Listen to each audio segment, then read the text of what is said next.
Hello everyone, welcome back to evidyarthi.in। मैं हूं आकांक्षा, आपकी इंग्लिश टीचर, और हम करने वाले हैं आज आपके चैप्टर के क्वेश्चन आंसर स्टार्ट, जो कि एनसीईआरटी के ही है। तो वही उससे पहले मैं आपको बता दूं कि अगर आपको कोई भी परेशानी पढ़ाई लिखाई में आ रही है तो एक समाधान आपको यहां पर मिल गया है। तो ऑल इन वन एक प्लेटफॉर्म आपके पास अब है। आपने जाना है www.evidyarthi.in पे और कर लेना है डाउनलोड। वो भी सिर्फ आपके लिए अवेलेबल है फ्री में। तो भाई यहाँ आपको मिल जाएंगे एमसीक्यू की प्रैक्टिस करने के लिए एनसीईआरटी के solution, sample paper, important question, साथ ही साथ प्रीवियस ईयर के सैंपल पेपर्स भी मिल जाएंगे आपको, और आपकी बुक पीडीएफ में वीडियोस, नोट्स, समरी जो चाहिए वो मिल जाएगा। तो फटाफट से जाइए वीडियो देखने के बाद, लेकिन तो कर लीजिए डाउनलोड। तो चलिए आइए स्टार्ट करते हैं। हेलो बच्चों, कैसे हैं आप सब? वेलकम। आज ना हम एक बहुत ही मजेदार सी एक्टिविटी करने वाले हैं। हम गोपी की कहानी के सारे पार्ट्स को बिल्कुल सही ऑर्डर में लगाएंगे। रेडी हैं? तो क्या आप एक स्टोरी पजल को सॉल्व करने के लिए तैयार हैं? ये एक सुपर एक्साइटिंग चैलेंज है। इससे पता चलेगा कि हमें गोपी और उसके मैजिक ब्रश की कहानी कितनी अच्छे से याद है। चलो देखते हैं। तो देखिए, स्क्रीन पर हमारे पास कहानी के सारे इवेंट्स हैं, लेकिन यहाँ एक छोटा सा ट्विस्ट है। ये सब ना आगे पीछे हो गए हैं, बिल्कुल जम्बल्ड अप हैं। Let us discuss. The question says, arrange the events in order of occurrence in the poem. The last one has been marked for you. तो हमारा काम बिल्कुल सिंपल है। हमें इन 10 इवेंट्स को कहानी के फ्लो के हिसाब से बिल्कुल सही सीक्वेंस में अरेंज करना है। और देखो, एक हिंट भी है। जो आखिरी इवेंट है, यानी नंबर 10, वो हमारे लिए पहले से ही मार्क किया हुआ है। चलिए, अब इस पजल को हम सब मिलकर एक एक करके स्टेप बाय स्टेप सॉल्व करते हैं। आप ऐसा सोचिए जैसे आप इसका आंसर अभी अपनी क्लास नोटबुक में लिख रहे हैं। तो स्टोरी शुरू कहाँ से होती है? सबसे पहले आएगा पॉइंट नंबर 3। कहानी यहाँ से शुरू होती है, जब गोपी को खाना लाने को कहा जाता है, पर वो रेत में पिक्चर्स बना रही होती है। इससे पता चलता है कि गोपी को ड्राइंग करना कितना पसंद था, मैजिक ब्रश मिलने से भी पहले। इसके बाद क्या हुआ? इसके बाद आता है कहानी का मैजिकल टर्निंग पॉइंट। तो दूसरे नंबर पर आएगा पॉइंट नंबर 9। एक आदमी गोपी को एक मैजिक ब्रश देता है और कहता है कि इससे सिर्फ गरीबों की मदद करना। ओके, तो अब गोपी के पास मैजिक ब्रश है। उसने सबसे पहले क्या किया? हमारा तीसरा इवेंट है पॉइंट नंबर 1। गोपी ने पहली बार ब्रश का यूज करके एक खिचड़ी का बोल पेंट किया और वो असली बन गया। सारे गांव वाले ये देखकर बिल्कुल हैरान हो गए। अब जब सबको ब्रश के जादू के बारे में पता चल गया, तो चौथे नंबर पर आएगा पॉइंट नंबर 7। गोपी ने अपनी पावर का अच्छा इस्तेमाल करना शुरू कर दिया। उसने गांव वालों के लिए जरूरी चीजें जैसे कि टूल्स और कपड़े पेंट करना शुरू कर दिया। लेकिन अब कहानी में एंट्री होती है विलन की। हमारा 5वां इवेंट है पॉइंट नंबर 2। जब लालची जमींदार को इस जादुई ब्रश के बारे में पता चलता है, तो वो गोपी को अपने लिए ढेर सारा खजाना पेंट करने का ऑर्डर देता है, पर गोपी ने साफ मना कर दिया। तो जमींदार ने क्या किया? छठे नंबर पर आएगा पॉइंट नंबर 5। गुस्से में आकर जमींदार ने गोपी को सीधा जेल में बंद करवा दिया। पार्वती भी बहुत क्लेवर थी। 7वां इवेंट है पॉइंट नंबर 6। उसने हार नहीं मानी और अपने मैजिक ब्रश से एक सड़क और एक तेज घोड़ा पेंट किया और जेल से एस्केप कर गई। गोपी के भागने के बाद 8वें नंबर पर आएगा पॉइंट नंबर 4। अब कहानी में और टेंशन बढ़ जाती है, क्योंकि जमींदार और उसके आदमी गोपी का पीछा करते करते उसके गांव तक पहुंच जाते हैं। अब गोपी को अपने गांव वालों को भी तो बचाना था, इसलिए 9वां इवेंट है पॉइंट नंबर 8। उसने जल्दी से अपने मैजिक ब्रश से एक बहुत बड़ी चौड़ी नदी पेंट कर दी, जिसने जमींदार और उसके आदमियों का रास्ता ही ब्लॉक कर दिया। और आखिर में आता है हमारा 10वां इवेंट, जो पहले से ही हमारे लिए मार्क किया हुआ था। गोपी ने जमींदार को डराकर हमेशा के लिए भगा दिया और फिर सारे गांव वालों के साथ मिलकर अपनी जीत का जश्न मनाया। तो अब जब हमने पूरी कहानी को स्टेप बाय स्टेप जोड़ दिया है, चलिए फाइनल बिल्कुल करेक्ट आंसर को एक साथ देखते हैं।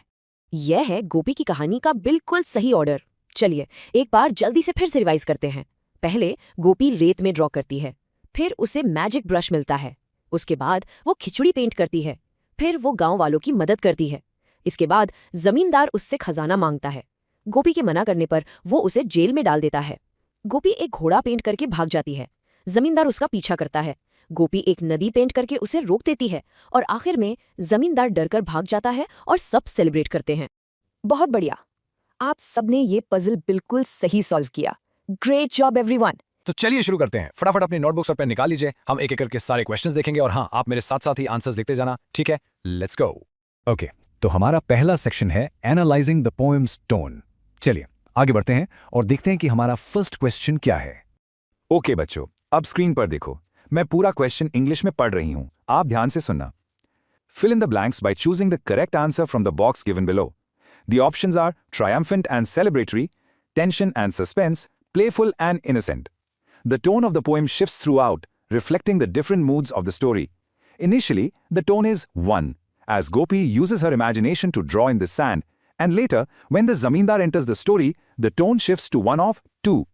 In the final part of the poem, the tone becomes 3, as Gopi escapes, the Zamindar is defeated, and the villagers rejoice. तो समझ गए ना? इस क्वेश्चन में हमें ये जो 3 ब्लैंक्स दिख रहे हैं, उन्हें ऊपर बॉक्स में दिए गए करेक्ट ऑप्शन से फिल करना है। बेसिकली हमें बताना है कि पोएम के अलग-अलग हिस्सों का मूड यानी कि टोन कैसा था।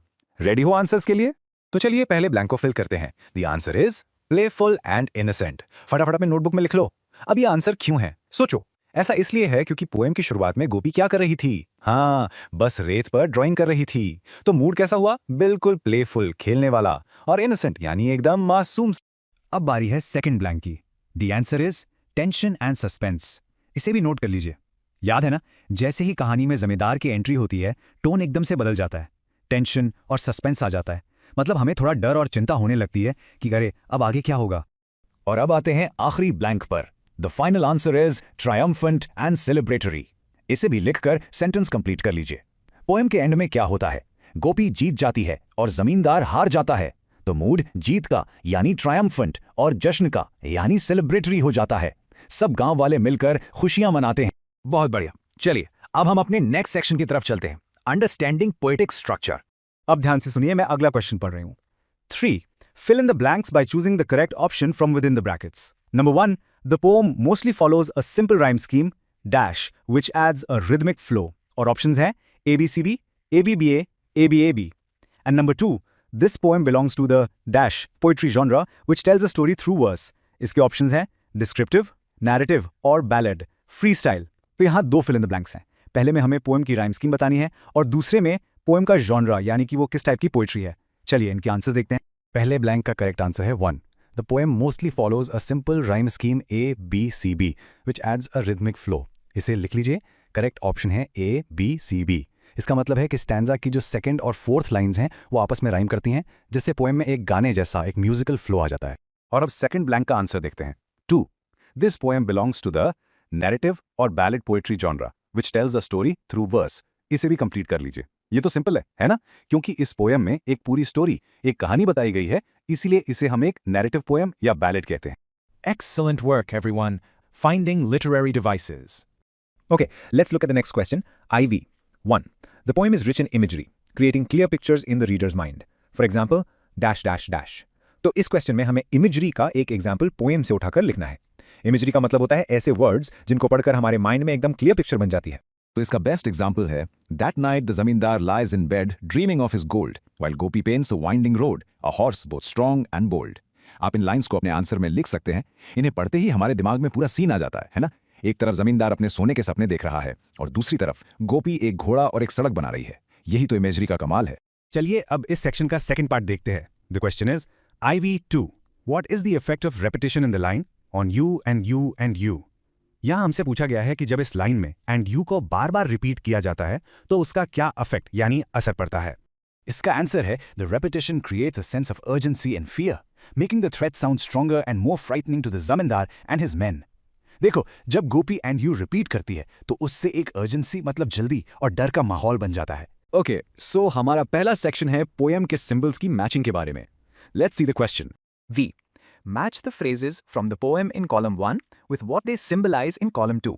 तो इस सवाल में हमें करना क्या है? हमें कॉलम 1 में दिए गए फ्रेजेस को कॉलम 2 में दिए गए उनके सिंबल्स यानी उनके असली मतलब से मैच करना है। सिंपल। चलिए स्क्रीन पर देखिए। कॉलम 1 में हमारे पास है the magic paint brush, the grand fortress और the river and the beast.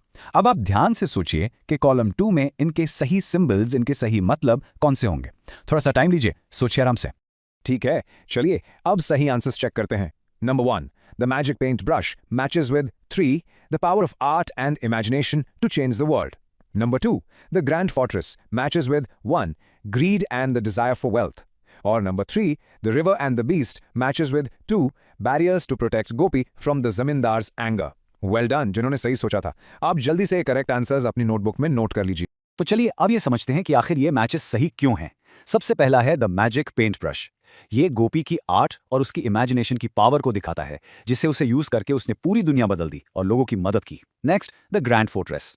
ये जमींदार के लालच यानी उसकी ग्रीड और डिजायर फॉर वेल्थ को सिंबलाइज करता है। और आखिर में the river and the beast, ये वो बैरियर्स हैं, वो रुकावटें हैं जो गोपी ने जमींदार के गुस्से से खुद को बचाने के लिए बनाई थी। बहुत बढ़िया, excellent work everyone.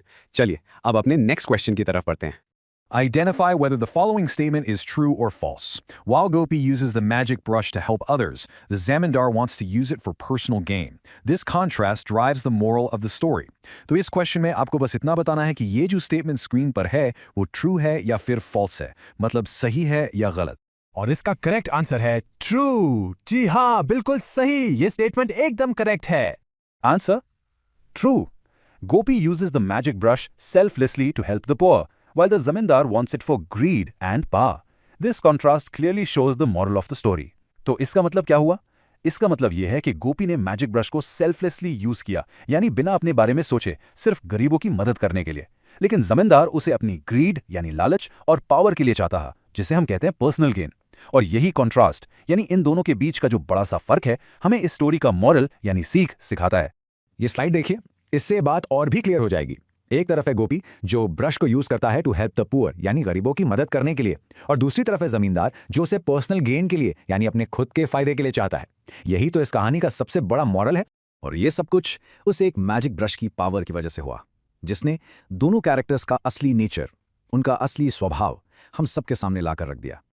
So I hope आपको चैप्टर के क्वेश्चन आंसर्स अच्छे से समझ आ गए होंगे। Thank you so much for watching. फिर मिलेंगे अगली वीडियो में। Bye bye cuties. तो करना क्या है, लाइक, सब्सक्राइब एंड शेयर।